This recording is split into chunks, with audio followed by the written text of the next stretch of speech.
to the Lawsmyth, where we simplify the law. This is the second week that this is running, and with me in the studio again is Mr.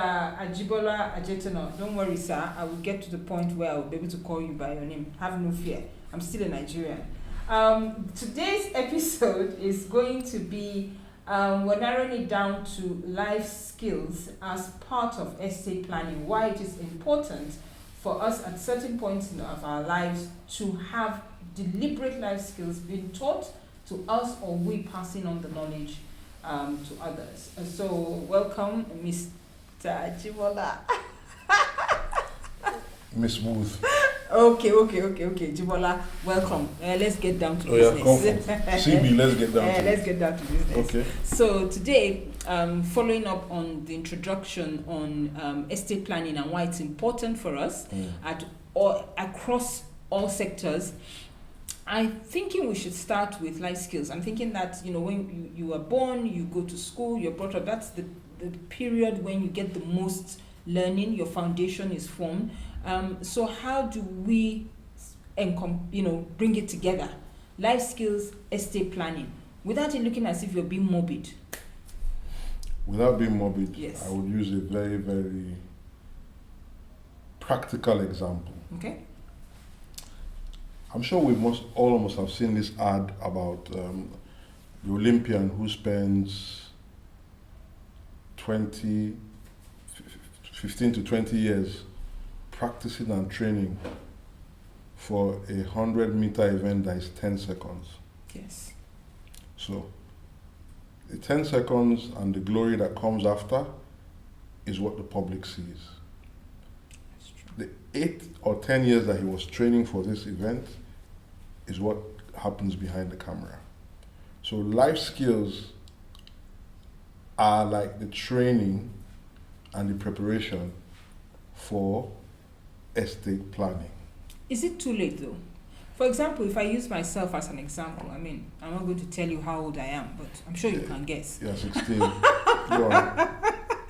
When I was growing up, the emphasis was go to school, pass, get a degree in law, medicine, accounting, get a job with the government, make sure by 25 you're married. Also, the number of children was even, suggested. Make sure you have like 3 or 4. Nobody told me anything beyond that. In fact, as a woman, the emphasis again was make sure that you keep your husband happy, his stomach and his bedroom. That was all. So how is it too late for me, to recover from that, losing that advice probably 20 years behind? First of all, it's never too late. But let's go back to that advice and that situation. Most people that you see these days are not mindful and they're not purposeful in planning for their lives. In fact, all of us were not. Mm-hmm. Yeah. So you're not in the minority. You are in the majority. Most of us never plan. So it's the set of things that we've been told by our parents and their parents before them: work hard, go to school, marry, pay taxes, die. But the truth of the matter is this: in between all these things, there's a myriad and a lot of planning, scheduling, and preparation that takes place. Now, we all go to school, and none of us have ever been taught that we need to be able to provide our own food for ourselves. So things like agriculture has taken a backseat. I remember when we were kids, we probably had agriculture on the school farm. Nowadays, it doesn't happen. Now, we never get told how to calculate your taxes in school. How to even run a business and how to run your balance sheet is not really truly taught in school. So there are so many things that we are never taught in school that are very useful in our everyday lives. So how do we go about putting these things in place? Now, it is always good for young people to start at a very early age. So usually I tell people, I say, have a conversation with your children. Give them the freedom to be what they want to be, but be mindful about it. So when your child wakes up and says, I want to be a musician, you're going to tell the child that, look, It's okay. Edge your bets. Have another degree. It's okay. You want to learn about music? Yes, you learn about playing the music and production, but please learn about the business of music or the business of whatever it is that you want to learn. You need to have to deal with record companies, producers, copyright. You need to have your lawyer on point. You need to have an idea of what the rules and laws that you can actually play with when you want to even start your own record label. As young children, they should be taught. You want to become an actor, or a model or a photographer, you need to talk about waivers and exceptions. So when you take a picture, who owns the picture? Is it the person who paid you for the picture, or you as the artist who creatively took the picture? All these things are life skills that people need to learn. How to balance your account, how to know when you're doing a profit and loss, how to know how to relate with people in the financial world. Life skills, how to deal with people in an office setting, what you can ask for or don't ask for. You need to, all these are a myriad of things that happen in estate planning. And more often than not, the law plays a role in all these things, because you have to be aware of what the law, what access is that you actually have to the law. Most of us don't even know the access that we have to law. So most times we leave things unattended. Are not mindful to take things down. We're talking about life skills. I have a nephew who is at 22. He's already a chartered accountant. He's planning to buy a house. He's planning to do a master's, all under the age of 22, and he has actually mapped out his life. So at some point in time, most people need to be able to map out their lives and say, this and these are the steps I need to take. That's what basically life skills are for me. Okay, while listening to you, I started thinking of the practical aspect of it. Remember when you'd go out and your kid will be given, some money?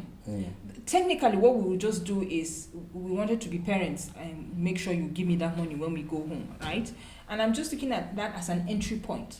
Because when the child is given that money, we should use that opportunity, as you said, to build the life skill. Now, this money is yours, right? What do you want to do with it? I've got a very funny story to tell you, because it just made me remember. Mm-hmm. I'm sure there are a few people who are watching this and who are reading this and would know that from my time as a primary school student, secondary school, a few people that I sold posters, the middle excerpt posters in football magazines, the team poster. I sold a lot of Liverpool, Chelsea, Nottingham Forest. I used to take people's money at lunchtime based on football magazines. Now, entrepreneurship, starting your lemonade stand, knowing how to save your money, opening a bank account, how to run your bank account, what portion of your bank account goes to bank charges, how to understand where VAT comes from and goes from, are things that kids need to learn. I agree with you, absolutely. So basically, there's never too early a time to start entrepreneurship. Your children want to start a cookie stand. They want to start making beads and braids. Those are life skills, because they are going to engage them in several things. So when you sell a braids or beads to somebody, you need a contract. You need a time frame to say, when is the person paying you? When is it not paying you? You need to say, okay, well, my sister and I made the braids together, so we are partners in the venture. The other week, I had my kids writing articles. Okay. You remember I had my kids writing articles, and then each of them wanted to be paid, but they had to give me a certain number of articles or they had to do certain number research. I pay my kids from the age of 7-year-old, I start paying them for research, because it's not about me, but really about them learning the importance of getting paid or acquiring life skills for whatever they are doing. So now they get the money, we've taught them the entrepreneurship. They still need the soft skills to understand that, as I said, for women, especially on this side of the Atlantic, our salvation, or what the society has told us our salvation is getting married, having children, and being there for the man. We are not taught that there will come a time when you will slow down.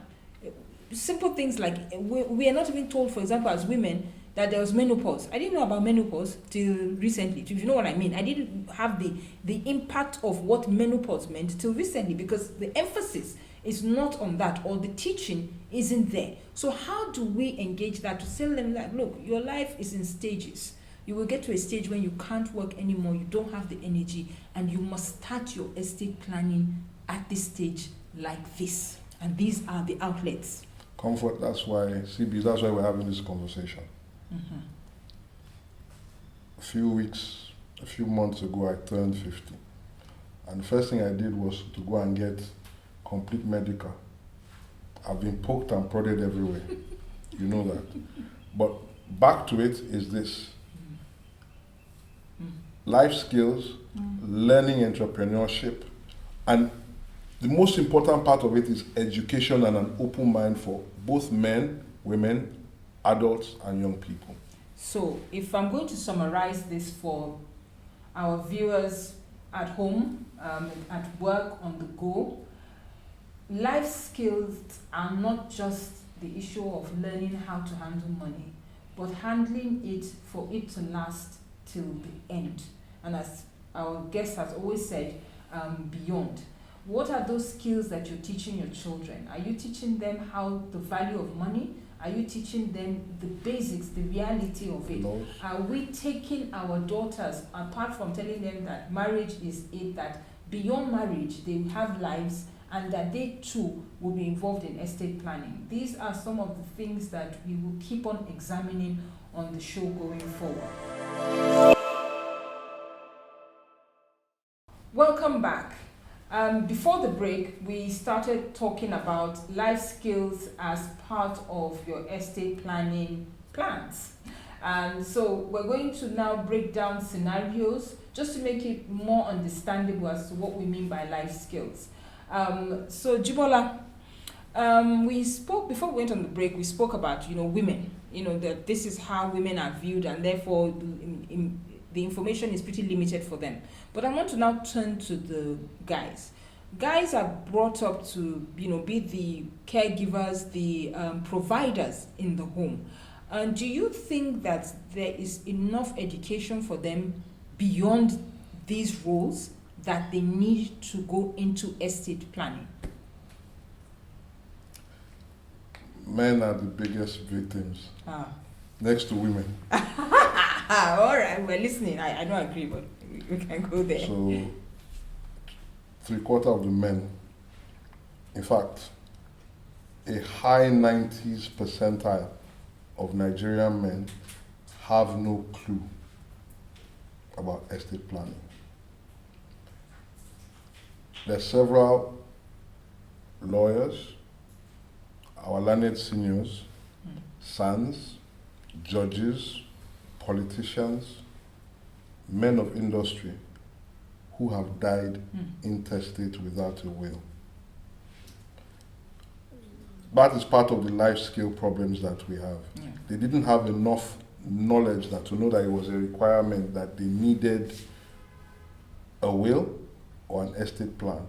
As a matter of fact, when most people encounter me, I have a template form as an interactive form where people would actually fill and let me, so it gives me an idea of what they even know about themselves and what they want. It's a one in all form. It will let me know what you are planning or what you are thinking just by filling the form or signing up to the form. Men don't have a clue. Most of us don't have a clue about estate planning because we are always scared of the big one, the Grim Reaper. Nobody wants to talk about death. The minute I started talking about estate planning with my father, with older people, they say, are you expecting me to die? Or are you wishing me death? Or is it what you can gain that is prompting you to ask these questions? Sometimes it's actually a concern and that every man ends his life properly. Sometimes a man should be able to choose the music, the attire, where and where he wants to be buried. Those are things that we need to understand. So for me, the life skills are absent with the men as well. The men are not prompted it's the same educational system that men and women go through. So they are assumed roles of what men expect that they are supposed to do, and the same way they assume roles for women who say they expect that this is the expectation of a woman: have kids, raise the kids, look after them. Men provide, be the disciplinarian and the protector. But sometimes in between all these lines that we've mentioned, there are several things that people have to do. The women have to be savvy to what is going on in their men's life, and the men have to be conscious of any loopholes or every problems or challenges that they may actually be creating for their family. More or less, it has to do more with emotional intelligence. There's a relationship between emotional intelligence, life skills, and estate planning. I hear you. So what I've heard here is that we need to, in life skills training also, it's going back to gender roles. What do you mean by gender? Now, gender roles, just like you mentioned, that the men are traditionally the breadwinners. Yes, and then the woman is the nurturer. Yes. And so because the gender roles are in silos, we don't have the bridge. And the bridge would have been, by the time we go and get married or form a unit, a family unit, we should actually be working like this. We should be working together.